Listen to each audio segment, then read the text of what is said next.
Kemarin masalah babi, sekarang masalah orang ibadah Jumat Agung. Ini sebenarnya apa sih yang terjadi di Indonesia sekarang ini? Kok sepertinya ada aja orang-orang itu yang intoleran, seolah-olah ingin merusak ataupun memecah belah bangsa ini. Sama, itu aksi dilakukan oleh oknum-oknum tertentu yang mengatasnamakan agama dan memakai simbol-simbol umat muslim. Aku nggak ngerti sebenarnya konsep apa yang kalian pakai dan konsep apa yang kalian anut. Sementara Rasulullah itu nggak pernah mengajarkan hal seperti itu. Kalau memang permasalahannya hanya masalah surat izin bangunan, itu bukan hak kita juga sebagai umat muslim untuk menyegel tempat tersebut. Biarkan itu menjadi urusan hukum dan juga negara ini. Malu rasanya kita ini sebagai umat muslim, tetapi selalu mengganggu agama yang lain untuk beribadah. Ya, jadi tolong buat saudara-saudaraku sama umat muslim, kalian sadarilah ya. Jangan terlalu ngerasa bahwasannya diri kita itu paling suci. Biarkan mereka itu beribadah sesuai kepercayaan mereka. Rumah doa jemaat Okumene di Tangerang ditutup paksa. Woi, kok gitu kali kalian buat rumah ibadah itu? terjadi lagi, dan lagi, dan terjadi lagi. Seperti itulah terus-menerus negara Konoha ini, ya kan? Makanya susah maju, ya, sulit maju. Nggak bisa maju, iya, kalau itu terus yang dibuat, ya. Contoh negara Malaysia, semua mereka itu mengakui keyakinan umat yang lain. Berangkulan mereka sana, makanya mereka jauh dari kita, melesit.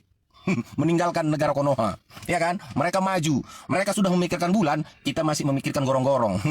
Ya, nggak maju-maju. Dan yang mengikuti ketidakmajuan itu pun banyak pula. Itu lucunya di negara Konoha, ya kan? Iya, senang pula mereka seperti itu. Ini di Tangerang ini, setelah ibadah Jumat Agung, rumah doa Okumene ditutup, ya, disegel oleh warga, didampingi oleh Satpol PP, pihak kepolisian. Dan nampak pro yang mana itu sebenarnya petugas Satpol PP, petugas kepolisian, ya. Memang betul, untuk izin memang belum keluar rumah doa ini. Sudah diurus 2023 lalu, sampai sekarang nggak selesai, ya. Susah kan mengurus izin rumah doa, tapi mengurus izin tempat ajib, itu bisa cepat selesai. Ya, cepat selesai, ya.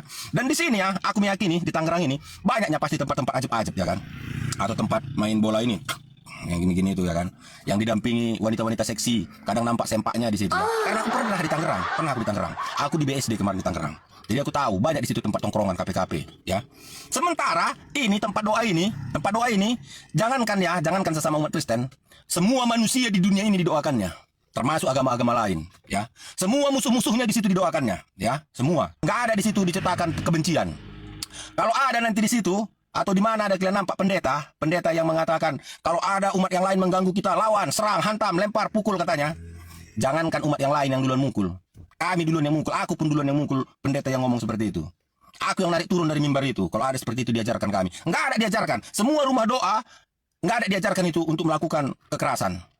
Semuanya itu diajarkan untuk mendoakan musuh, ya, musuh pun didoakan, ya. Semua diajarkan kebaikan di situ.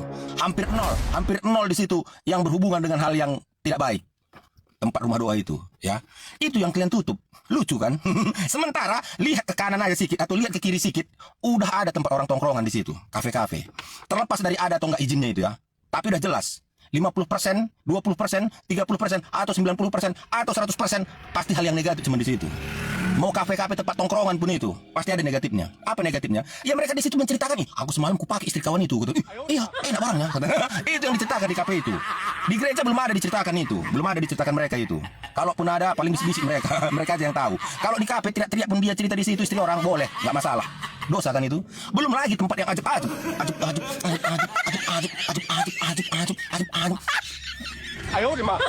Gini-gini di situ, banyak di situ. Kafe-kafe diskotik di situ banyak. Aku pernah di Tangerang, ya. Terlepas dari ada nggak ada izinnya, ya, itu dibiarkan kan. Itu dia, lucu kan, makanya nggak maju-maju negara Konoha. Iya kan, karena seperti itu masih pola pikir kita semua.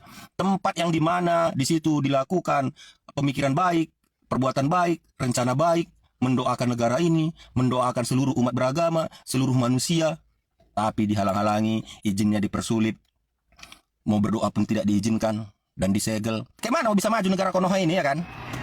Iya kan? Merasa yang paling benar, ya kan? Merasa yang paling suci, ya kan?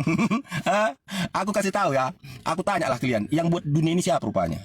Yang punya surga ini siapa rupanya? Apakah hanya dari kelompok keyakinan yang sebelah sana aja yang membuat dunia ini? Apakah hanya dari kelompok keyakinan yang sebelah sana aja yang punya surga? Coba pikirkan. Coba renungkan. Kalau aku berkeyakinan, cuma satunya yang ciptakan dunia ini. Cuma satu juga yang punya surga ini. Iya. Tidak ada itu dari keyakinan A membuat dunia, keyakinan B membuat dunia, keyakinan C membuat dunia. Kalau semua seperti itu, ada 6 keyakinan di negara Konoha ini. Berarti 6 lah dunia. 6 juga lah surga. Buktinya, cuma 1 dunia kan. Berarti 1 yang membuat dunia ini. Surga juga gitu, cuma 1 surga. Gitu. Yang membuat berbeda, kita-kita ini yang membuat berbeda. Karena tetap satunya nanti itu. Tetap satunya yang ciptakan dunia, tetap satunya surga, tetap satunya Tuhan. Ya. 1. Kita ada yang menyebutnya beda, ya, itu ya. Itu coba dipahami. Nah teman-teman, sekelompok orang yang bersorban, yang memakai jubah agama, mereka menggeruduk atau sebuah rumah ibadah umat Kristiani. Nah teman-teman, di manakah Pak Yusuf Kala mengenai hal ini? Pak Yusuf Kala mengecam Masjid Al-Aqsa karena Israel menutup. Tetapi ketika umat Kristiani mengalami persekusi, bahkan rumah ibadah ditutup paksa, diserang oleh sekelompok manusia biadab ini, bahkan mereka mengatakan ini ancaman bagi mereka, saudara. Di dalam video yang beredar, seorang yang mengatakan bahwa kalau rumah ini dipakai atau digunakan lagi, maka akan diproses secara hukum. Nah, sekarang saya mempertanyakan, di mana Pak Yusuf Kala di dalam kejadian ini? Apakah Pak Yusuf Kala punya mata? Apakah Yusuf Kala punya telinga? Apakah Yusuf Kala melihat hal ini atau hanya pura-pura tidak berbicara? Kemarin Anda berkuar-kuar mengecam karena Israel menutup sementara Masjid Al-Aqsa di Yerusalem. Yang sebenarnya keputusan dari Israel itu sangat baik, sangat luar biasa karena Israel melindungi umat beragama di sana. Mengapa Israel menutup untuk sementara? Karena kondisi saat ini yang ada di Israel dan di Timur Tengah tidak sedang baik-baik saja. Kalau terus-menerus dibiarkan diberikan kesempatan untuk beribadah, tiba-tiba rudalnya Iran menyasar di dalam Masjid Al-Aqsa itu, lalu korban berjatuhan. Siapa yang tanggung? Di balik informasinya, mereka nanti mengatakan bahwa Israel yang menyerang supaya legitimasi itu tidak ada nantinya. Makanya Israel itu mengambil sebuah kebijakan untuk menutup sementara, bukan menutup secara permanen. Tetapi Konoha ini memberikan berita yang aneh-aneh, yang sangat-sangat menyedihkan, termasuk wakil mantan Presiden Republik Indonesia Pak Yusuf Kala buka suara kecam. Ini sebuah pelanggaran yang sangat serius katanya. Tetapi ketika rumah ibadah umat Kristiani ditutup, selesai ibadah Jumat Agung, bersorban ini, para berpeci ini, para pemakai jubah agama ini, mereka menutup paksa. Kang, taruh dulu. Buka dulu. Kayak preman aja lah agaknya. Sini. Bentar. Iya.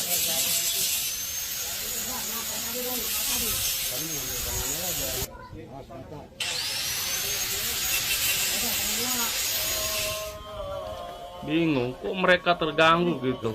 Kayak kepanasan aja gitu kalau dengar gereja ataupun tempat ibadah. Waduh, benar-benar parah. Yang terakhir nih ya, harus selesai ini.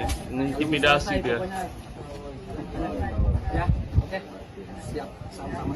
Terakhir katanya. Tanda tangan sekarang. Pernyataan sekaligus sanksi kalau mengadakan kegiatan itu.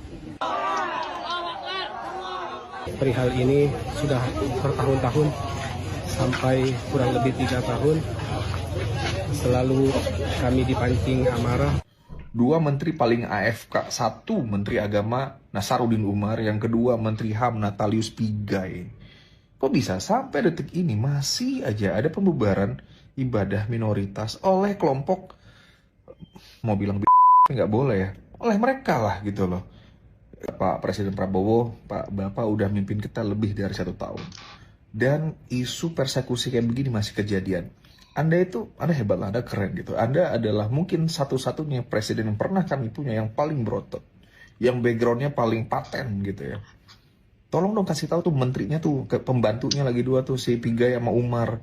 Yang begini-begini tolong dong dipastiin tidak terjadi lagi. Ini sesederhana perkara ibadah. Di saat negara tetangga lagi perang dengan bangsa lain, bangsa kita lebih memilih perang dengan bangsa sendiri kan bangsa. Benar-benar parah itu. Tulis pendapatmu di kolom komentar. Ibadah Jumat Agung Jemaat Oikumene Tesalonika di Teluk Naga, Tangerang.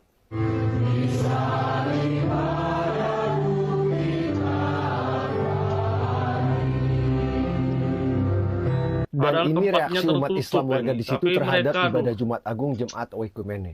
Dengar. Harus selesai ini. Kalau nggak selesai, pokoknya tanda tangan sekarang. Pernyataan sekaligus sanksi kalau mengadakan kegiatan. Lalu kami dipancing amarah bahwa sebetulnya sudah ada kesepakatan. Ini adalah penindasan Zionis syariah terhadap umat minoritas di negeri ini. Lucunya orang-orang zalim ini setiap hari teriak protes terhadap penindasan Palestina. Gimana menurut kalian? Pantas nggak orang-orang zolim penindas umat minoritas ini protes terhadap penindasan di seberang lautan? Tribut Israel menurut saya bangsa kita tuh belum pantas protes-protes Israel penjajah. Protes Israel penjajah, kita di negeri sendiri masih jadi penjajah ke umat minoritas, Bang. Bang, saya mau tanya, Bang. Nggak pantas. Bang, lihat video ini saya malu sebagai umat Islam. Ya, kenapa loh? Kenapa? Dan bapaknya itu waktu diwawancara berbicara keadilan. Keadilan yang seperti apa? Alasannya dibubarkan karena gedung tersebut tidak memiliki IMB, tidak punya izin pembangunan. Dan selain itu mereka tuh nggak punya gedung. Mereka mengadakan ibadah Jumat Agung di gedung yayasan tersebut. Apa salahnya gitu?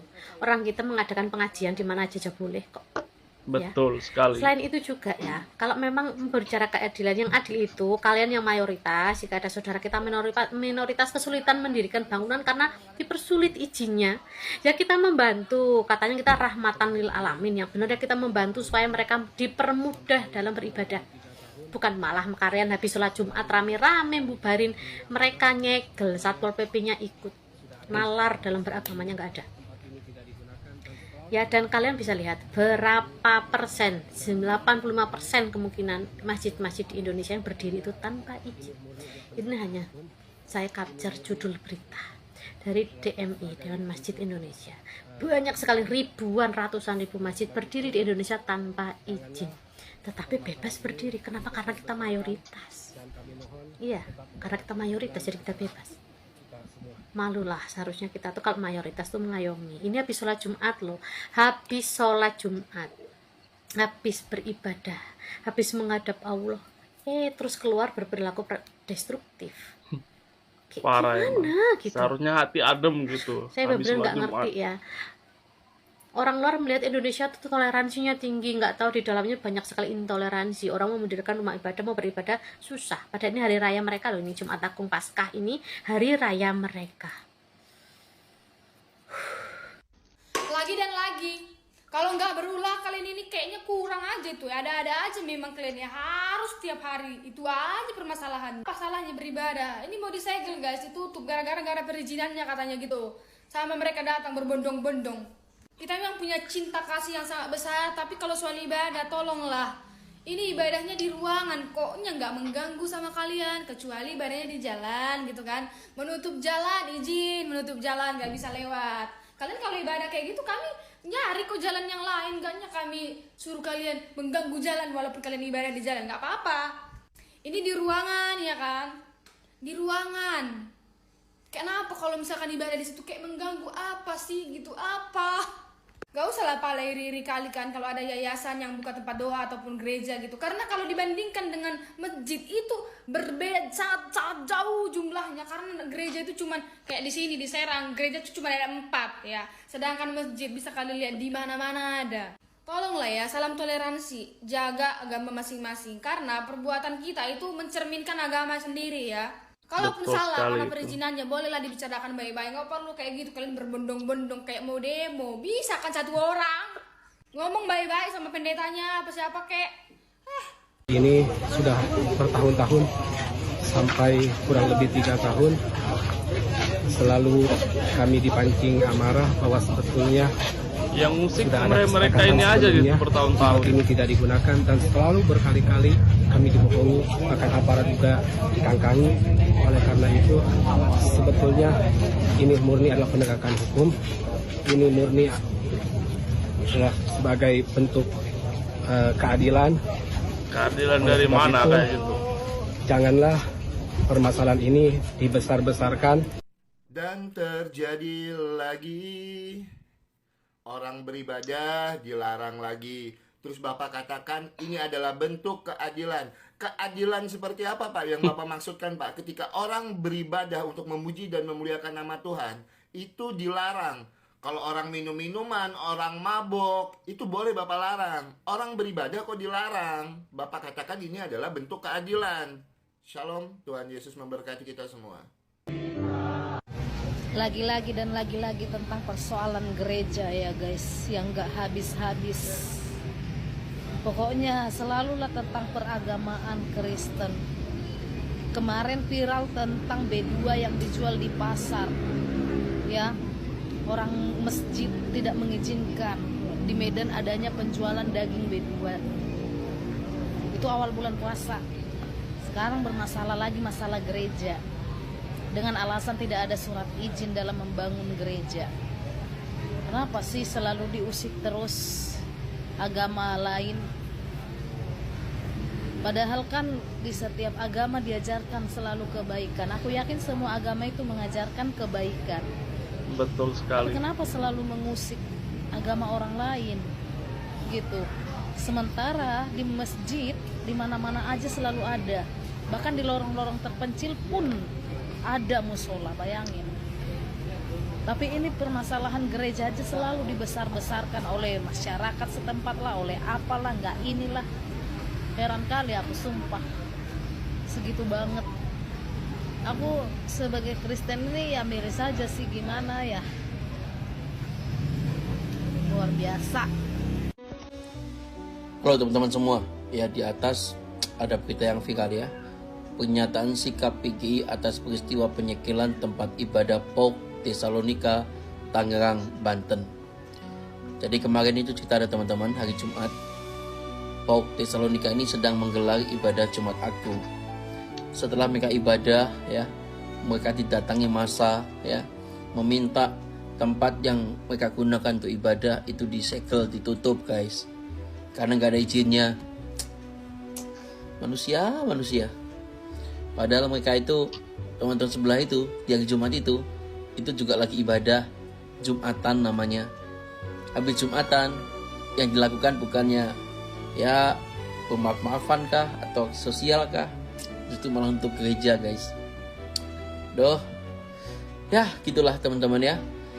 Kalau ngomong soal izin ini memang ya gitulah kondisi negara kita. Bang Joel nggak bisa bilang apapun. Metro Tangerang ini keterlaluan banget. Selama setahun, mereka membiarkan begitu saja laporan penganiayaan yang dialami oleh Jemaat Persekutuan Oikumene Umat Kristen atau POK Tesalonika Teluk Naga, Tangerang. Padahal bukti udah ada, saksi mata, rekaman video jelas, bahkan korbannya termasuk anak di bawah umur. Tak puas diperlakukan seperti itu, Jemaat POK pun melaporkan penyidik Polres Metro Tangerang Kota ke Divisi Profesi dan Pengamanan Polri atau Propam. Laporan dilakukan bareng bersama Lembaga Bantuan Hukum atau LBH Jakarta. Mereka juga melaporkan penyidik Polres Metro Tangerang ke Wasidik Polda Metro Jaya dan Kompolnas. Ketiga lembaga ini berwenang buat pengontrol dan memantau kinerja penyidik dan Polri. Aksi penganiayaannya sendiri terjadi pada 2024 lalu, saat Jemaat POK melakukan ibadah Jumat Agung dan Paskah 2024 lalu. Menurut pengacara LBH, Khairul Anwar, ini jelas undue delay alias penundaan berlarut yang jelas melanggar hak atas rasa aman dan kebebasan beragama. Padahal, menurut salah satu jemaat, Michael Sihaan, aparat pemerintah harus serius menangani persekusi terhadap umat beragama. Pemerintah tidak boleh kalah dengan intimidasi masyarakat dalam menjamin kebebasan beribadah, ucapnya. Jemaat Gereja POK Tesalonika harus bisa beribadah dengan nyaman dan tenang di rumah doa, lanjutnya. LBH Jakarta juga menyoroti bahwa kasus kayak gini nggak cuma soal aparat yang lalai, tapi juga kelemahan KUHAP yang udah 44 tahun nggak diupdate. Tidak ada norma yang tegas melarang undue delay pada saat penyelidikan, lanjutnya. Jadi, nggak ada aturan tegas soal batas waktu penyelidikan, dan RKUHP terbaru malah nggak kasih solusi. Jadi sampai sekarang, nggak ada aturan tegas soal batas waktu penyelidikan, dan nggak ada mekanisme kontrol eksternal yang kuat. Jadi kalau penyidik diem aja, korban cuma bisa ngadu ke atasan penyidik, itu pun lagi-lagi sering mentok. By the way, yang bikin tambah miris, penyerangan itu cuma satu dari banyak tekanan yang dihadapi jemaat POUK Tesalonika. Sejak 2024, gedung yayasan mereka udah disegel Pemkab Tangerang. Alasannya karena nggak punya persetujuan bangunan gedung atau PBG. Pemerintah bilang ini urusan administratif, bukan pelarangan ibadah. Dan jemaat dipersilahkan pakai aula kecamatan sebagai gantinya. Masalahnya, yang seperti kita tahu, aturan izin rumah ibadah di Indonesia itu terkenal pilih kasih. Mayoritas biasanya gampang ngumpulin syarat, 90 KTP jemaat sekitar, dukungan 60 warga, rekomendasi FKUB, izin dari Kemenak. Tapi kalau kelompok minoritas, sering mentok di tanda tangan warga atau rekomendasi yang nggak kunjung keluar. Padahal, POUK cuma mau pakai gedung itu sebagai rumah doa, yang secara aturan cukup punya PBG, bukan semua persyaratan berat kayak bangun gereja. Jemaat ngaku udah ngurus PBG sejak lama, tapi prosesnya rumit banget. Bahkan sempat diminta syarat teknis kayak pel banjir yang biasanya nggak makan waktu lama, tapi entah kenapa molor berbulan-bulan. Di lapangan, aula kecamatan yang disediakan juga jauh dari kata layak. Dan untuk acara besar seperti Paskah atau Natal, mereka harus kirim surat izin dulu. Itu pun beberapa kali, suratnya bahkan nggak dibales. April 2025, Paskah kembali jadi duka. Jemaat udah kirim surat sejak 15 April buat pinjem aula untuk Jumat Agung. Karena nggak ada jawaban, mereka akhirnya ibadah di gedung yayasan dengan rekomendasi Komnas HAM dan pengawalan polisi. Besoknya, segel kuning kembali dipasang di pintu rumah doa. Penutupan ini bikin jemaat makin yakin kalau persoalan mereka nggak cuma soal izin bangunan, tapi juga cerminan diskriminasi yang udah mengakar. Setiap kali ibadah, mereka harus berjaga-jaga, takut kejadian 2024 terulang. Kasus POUK Tesalonika jadi gambaran pahit gimana birokrasi, aturan berat sebelah, dan sikap permisif terhadap intoleransi bisa nyatu, bikin korban kehilangan hak dasarnya. Dan selama hukum tetap kayak gini, cerita-cerita miris seperti ini akan terus berulang. Ini saatnya negara hadir dan tindak tegas pelaku intoleran. Ini musola paling besar dan paling mewah yang ada di Indonesia. Lokasinya di Mall Panakukang, Kota Makassar. Tapi yang spesial dari musola ini dibangun oleh pengusaha non-muslim. Yang membangun ini teman-teman adalah pengusaha non-muslim. Besar sekali, memakai interior Timur Tengah karena pemiliknya nggak mau setengah-setengah. Karpetnya pun langsung didatangkan dari Turki. Air tuba dibalas air susu ya. Di tengah maraknya pembubaran ibadah Kristen dan penolakan gereja, di mana bentuk penghargaan Anda kepada penduduk lokal 100% lalu Anda mau menginjak-injak dengan Anda memasukkan gereja di Wakatobi? kalian umat Kristen balas dengan membangun musola besar dan mewah buat kita umat Islam. Kalian memang beda kelas. Kami harus belajar jadi umat rahmatan lil alamin kepada kalian. Salut. Nah teman-teman, itulah dia video yang baru saja kita saksikan bersama. Menyedihkan sekali apa yang terjadi baru-baru ini pada tanggal 3 April tahun 2026, di mana sekelompok manusia biadab, manusia yang berhati iblis ini, mereka menutup paksa rumah doa setelah usai Jumat Agung.